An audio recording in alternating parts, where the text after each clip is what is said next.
Yan, painitin natin yung mantika at ibuhos natin ang itlog. Parang nagpiprito lang.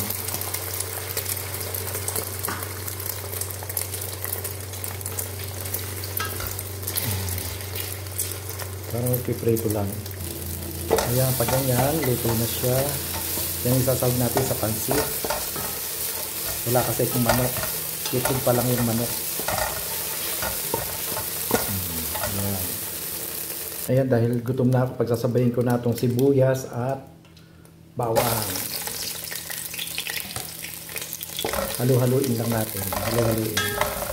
Hanggang sa maluto.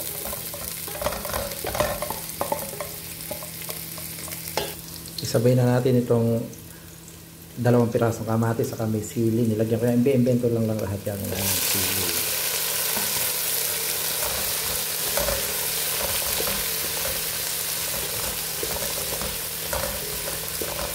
Ayan, lutuin din natin yan bago lagyan ng tubig.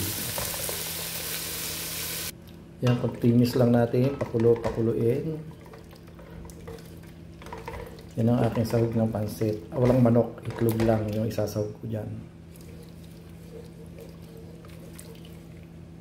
Kumukulo na yung sabaw niya, lalagay ko na yung cucumber. Cucumber yung sahog ko ng gulay. Yan.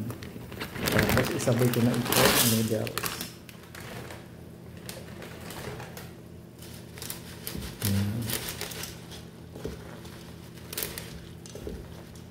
Halu-haluin natin.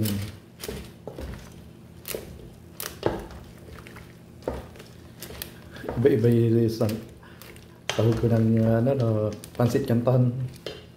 At yan, eto lagyan ko muna ng oyster sauce para magkalasa.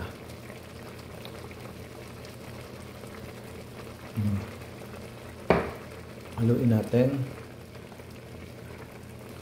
Yan. Pag kinulang yung oyster sauce ko, lagyan ko na lang ng toyo. Ayun yung gulay ko.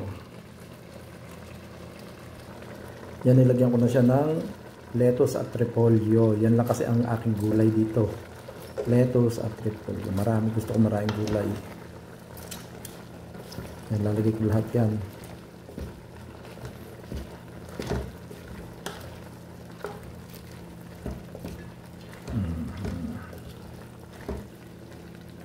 Lalagyan natin yung lahat yung gulay dahil masarap ang may gulay, marami.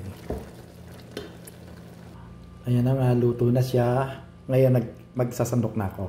May sabaw-sabaw siya. Ito na yung pinirito kong itlog kanina yan. Lalagyan ko na sa ibabaw. Yan. Yan ang aking, nalagay lahat. No? Nalagay lahat. Tanggalin ko yung iba kasi bibigyan ko yung kasama ko, papatagpimin ko. Sige, thank you for watching.